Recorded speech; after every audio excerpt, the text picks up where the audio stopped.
G'day guys and gal! Warhammer 40k draws a lot of real life inspiration from our own history, myths and legends. So you bet your ass it also included the tale of King Arthur and Excalibur, except in a significantly more Warhammer-esque way. Instead of a holy quest for the Grail with fair maidens and shit, it was a holy quest to shove a sword down Mortarian's throat while massacring as many traitorous dogs as physically possible. Dude was so ruthless that he even fought Abaddon as a side quest. The tale of Garro is an awesome one, from crippled sidelined battle captain who only really survived the massacre of Isfahan due to a bit of luck, to the Knight of Grey, Hand of Malcador and Pona of Noobs. Overall an absolute beast that deserves the next 10 minutes or so of your life. Before we get started, you may have noticed me wearing this dope ass t-shirt, and that's because as of right now the Majorkill merch drop is live, and boy do we have some treats for you. You've got the classic reject you now and always in purple in case you need to get rid of your imaginary girlfriend. Then we have the ashamed t-shirt for when you need to intimidate your opponent in any situation. After that we have my personal favorite,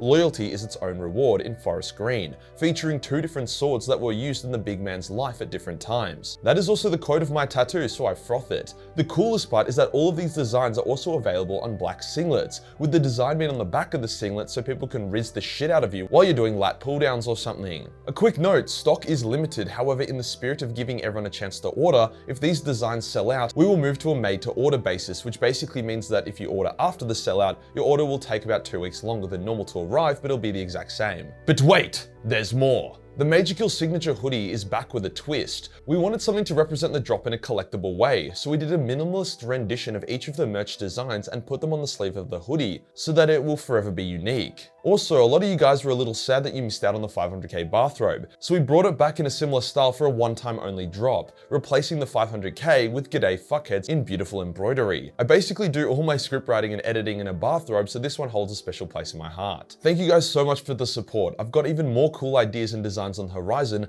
but I hope you enjoy these for now. Merch will be on sale for 1 week only. Today we'll go over the life and glorious death of Battle Captain Nathaniel Garro to show why he is a contender for the greatest Horus Heresy character. The dude has a shitload of lore, with multiple books dedicated to him, so I'll be covering his greatest moments while encouraging you guys to read up further on him if you'd like. Also, shout out to Alex Christie for the stunning thumbnail artwork I commissioned for this video. Man never disappoints. Let's get into it.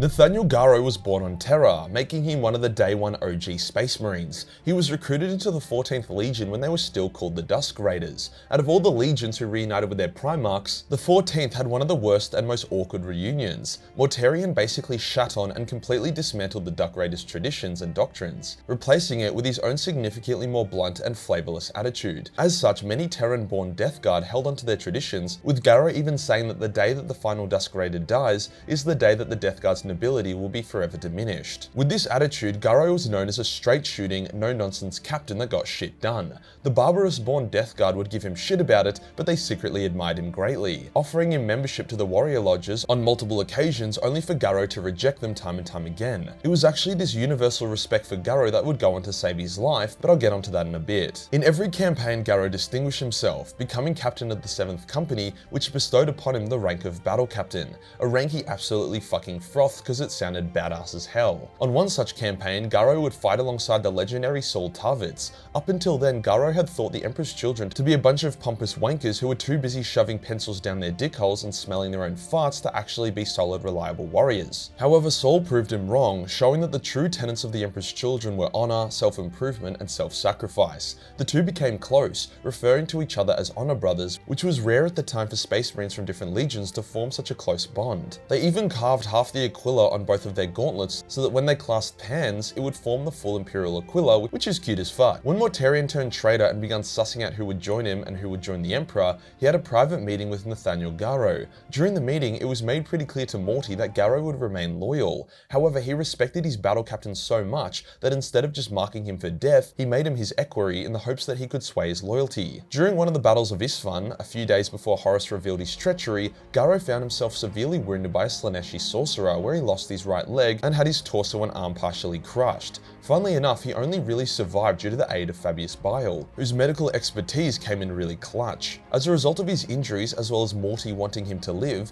Garro and his men were placed upon the Eisenstein under the secret watch of Commander Grulgor and his men. Grulgor was an insufferable piece of shit that Garro hated, but he didn't suspect foul play yet. However, Grulgor and First Captain Typhon had met in secret. They knew Garro would never join the traitors, hence when the time was right, Grulgor would kill Garro. Good luck with that one, buddy. On the Day of Reckoning, where Horus would virus bomb Isfahan in an attempt to kill all the loyalist elements in one go, a lot of little things were occurring that made Garro really uneasy. Alone, these things were excusable, but together they painted an unclear picture.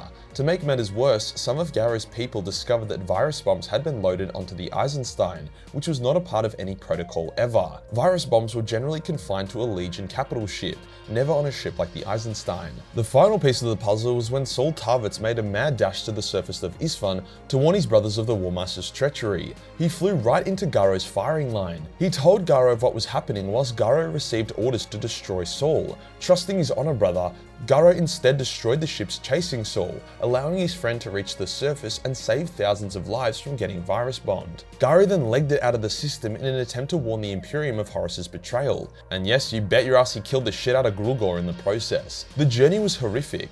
Grulgor came back to life due to Nurgle's influence and Garro had to kill him again. They lost most of their power and crew and had to detonate their warp drive in order to get the attention of Rogel Dawn and be rescued. Rogel Dawn then proceeded to almost kill Garro as he could not believe what Garro was saying. Fortunately, there was hard evidence and Garro was spared Dawn's wrath, but it gets even worse from there. When Garro returned to the Sol system, he was kept in the Sisters of Silence Fortress to question and keep an eye on. While there, one of his infected warriors turned into a hectic fly demon, which Garro was then forced to fight to the death. This fly demon was OP as shit, killing multiple Sisters of Silence and Space Marines before Garro clapped it with his sword, the legendary Libertas. Fun fact, it's theorized that Garro's sword was forged from the shards of Excalibur, drawing a direct connection to the Arthurian legend. Garro just couldn't catch a fucking break though, but he also wouldn't have taken one if he could. Malcador had heard of Garro's tenacity and exploits and formed an idea with the Emperor. He tasked Garro with the formation of an organization that would seek out special individuals of inquisitorial nature, both Astarte and mortal, to form what would eventually become the Inquisition and the Grey Knights. Garro was to become a knight errant of Malcador as he was sent on his quest to gather a lineup of the most badass space marines in the galaxy.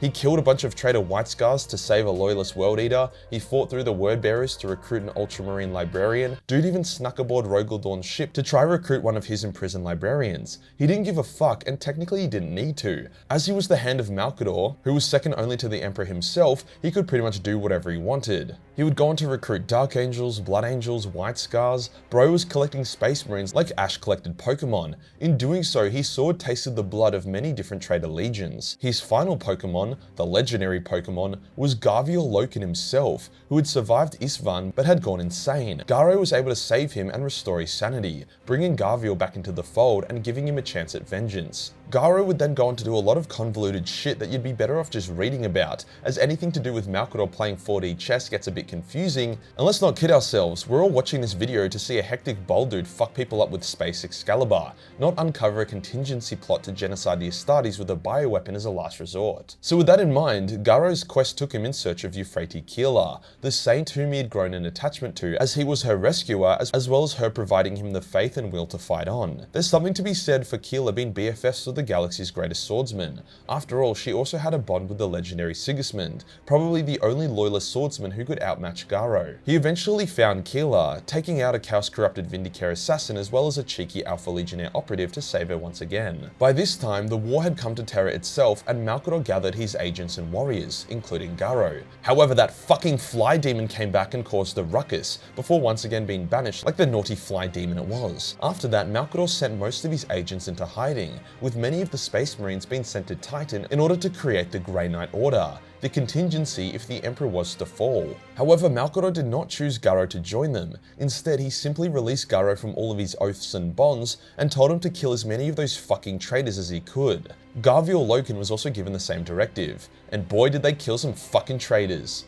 Garro led kill teams against enemy forces, taking out Chaos champions like they were anaphylactic kids at a peanut factory. His most famous moment was when his forces ambushed Abaddon and his elite Justeran Terminators. The Justeran was slaughtered to a man, with a number of named traitors dying in the engagement. Abaddon was a juggernaut, taking out a number of named loyalists and even technically beating Garro, despite Garro landing a number of strikes that would have killed a normal Space Marine. But eventually Abaddon too was beaten down. Without hesitation, Garro lunged at Abaddon with a killing strike. However, Abaddon was teleported to safety just as the blade reached him. This scene actually did make me like Abaddon. It showed how much of a warrior he was, with his internal monologue swapping between fucking furious that he was trapped and ambushed, swearing vengeance upon Perturabo who sent him there, to then being delighted that he was fighting a battle that he was going to lose. He cried man tears when he was teleported to safety, devastated that he was denied a glorious warrior death alongside his men. Soon after this, Garro would face his death down like a man. His death came in the form of his Primarch,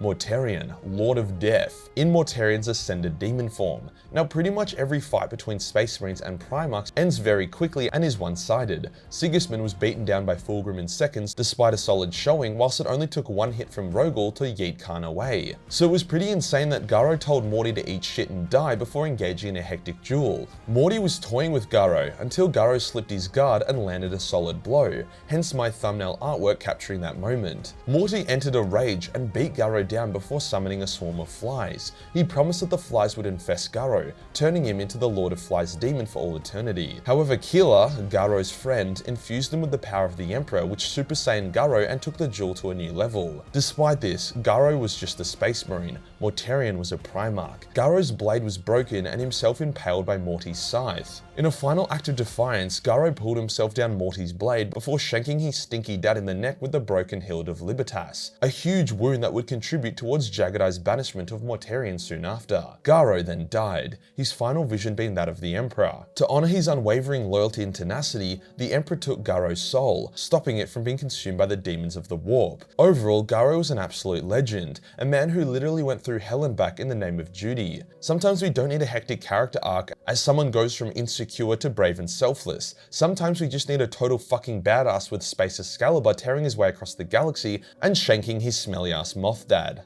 If you enjoyed the video and you want to support the channel, then pick up the Majorkill merch. So excited to finally get this to you guys and gal. Hit the subscribe button and hit the real subscribe button for more Space Arthurian content. Join the Discord for more memes and I'll see you in the next one. Peace.